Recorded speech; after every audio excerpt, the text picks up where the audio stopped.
Vamos desenvolver uma classe Java que utiliza uma estrutura de dados do tipo vetor para fazer o armazenamento de dados de entrada. Então vamos aqui no meu projeto, criar um novo pacote Java chamado vetores. Dentro do pacote, vamos criar uma classe Java principal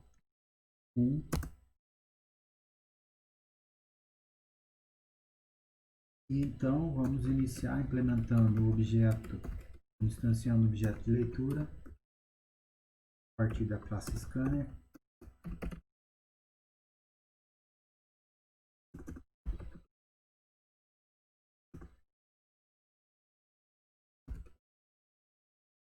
Ligo o alerta, vamos importar o pacote da classe Scanner.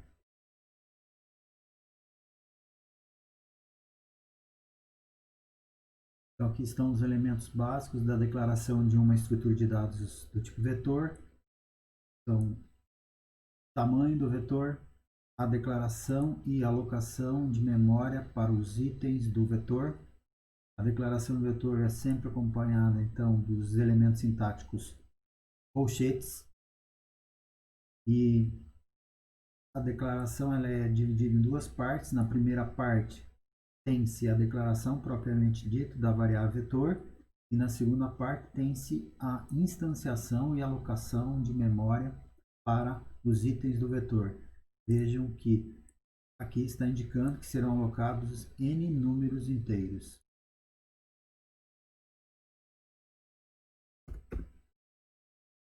O processo de entrada de dados vai ser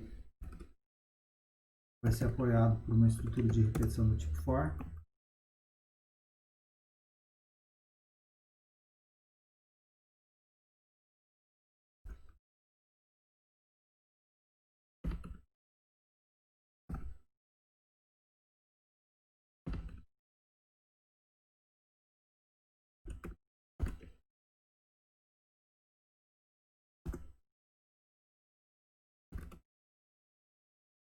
Então, a referência a um item do vetor faz dessa forma.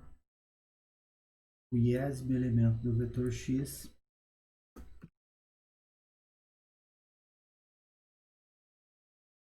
processo de saída de dados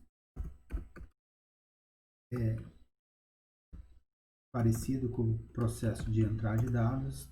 Também vai ser apoiado através de uma instrução de repetição do tipo for. Na saída eu vou mostrar o valor do índice, da posição e o valor armazenado na posição. E is índice i.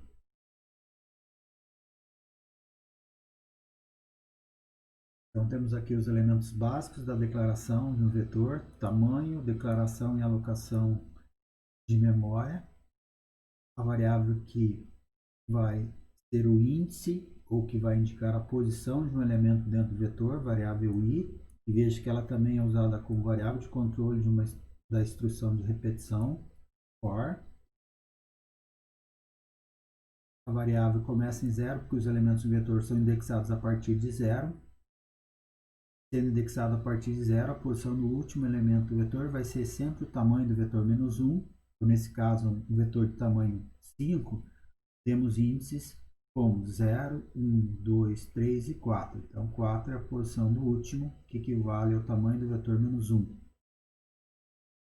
Então, a estrutura de repetição for é implementada dessa forma. Aí começa de 0, porque 0 é a posição do primeiro, e enquanto i for menor do que n, então vai até n-1 em passo 1. No passo aqui, então, implementado com o operador de incremento.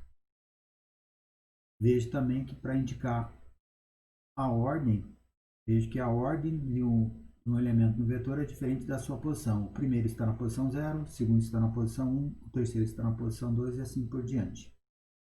Então, sempre na hora de indicar a ordem de um elemento no vetor, tem que pegar o valor do índice e somar 1.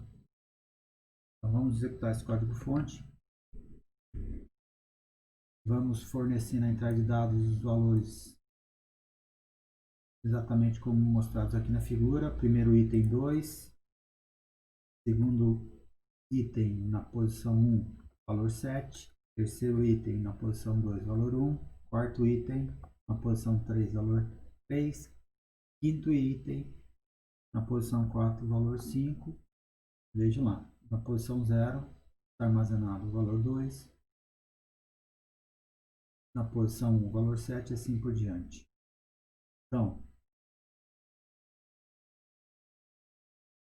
temos aqui declaração do tamanho do vetor, declaração e alocação de espaço para os n valores do vetor, a variável que é usada como índice, que indica a posição do elemento dentro do vetor.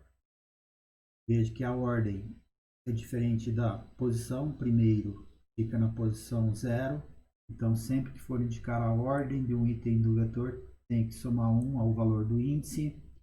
Para fazer referência a um elemento vetor, essa é a sintaxe. Nome da variável vetor, entre colchetes a variável que identifica a posição do elemento dentro do vetor. De forma genérica, indicamos aqui o iésimo elemento do vetor x. Na hora de mostrar, estou aqui, através desse especificador de formato, mostrando o valor do índice, e através desse especificador de formato, o valor armazenado na posição i. Obrigado.